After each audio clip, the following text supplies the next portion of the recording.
si, quand il y avait des faux barrages et qu'on liquidait des gens à la mitraillette, à la Kalachnikov, dans des faux barrages, en ce moment-là, on pouvait dire que l'État était faible, peut-être, mais que des anges qui défendent les valeurs des droits humains de renommée mondiale, comme Frère Kemeldine, qu'ils soient assassinés au sein des institutions de la République, en lisant des rois de la République, par des fonctionnaires qui se disent représenter l'État, et que moi je lance une alerte pendant 3 semaines, je dis qu'ils sont en train de le tuer, ils sont en train de le liquider, personne ne bouge. C'est moi qui va demander des comptes à l'État algérien. C'est moi qui va demander des comptes à l'État algérien. C'est l'État qui a tué Kemeldine Frère. Ce n'est pas des fonctionnaires. C'est l'État qui a tué Kemeldine Frère.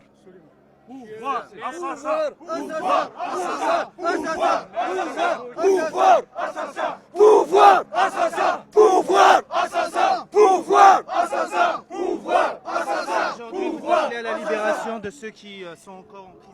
Je lance un appel pour libérer Babenjer Mohamed, pour libérer Ben Aoum, pour libérer l'Assakar, pour libérer Hadj Ghermoul, pour libérer Louisa Hannoun, parce que c'était une étudiante, c'était une détenue d'opinion, pour libérer Idriss Riyad et Tishabet Nourdine. Ils sont injustement condamnés par cette même bande qui a tué Frère Kemeldine. Ils ont tué Frère Kemeldine parce qu'il a dénoncé la condamnation injuste de Tishabet et de Riyad Idriss, qui leur ont préparé un dossier similaire, exactement similaire au dossier de Babenjer Mohamed. Il faut réouvrir le dossier de Babenjer Mohamed pour voir que c'est des criminels qui usent des lois de la justice.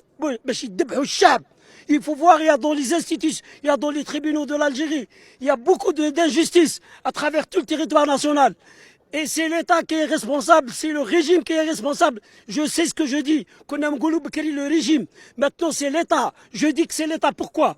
Parce qu'il faut savoir que Kemeldine Frère a été en prison une première fois. Et nous avons présenté un dossier devant le groupe spécial pour le groupe de travail pour les détentions arbitraires, qui a saisi l'État algérien.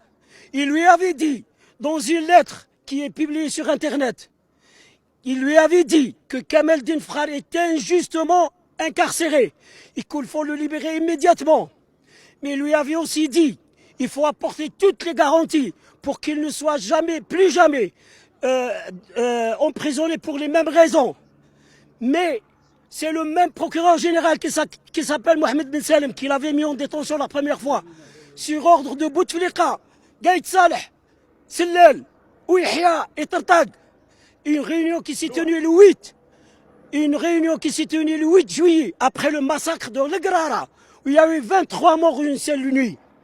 C'est le même Ben Salem qui l'a détenu aujourd'hui, qui a ordonné sa détention. Ils l'ont arrêté le 31 mars. Il n'avait même pas encore de dossier de justice. C'est le 2 avril qu'ils lui ont formé un dossier de justice. 2 jours après son incarcération avec les 2 gamins que vous avez vus ici, qui ont passé 2 heures dans le commissariat de police. C'est des criminels. C'est des criminels.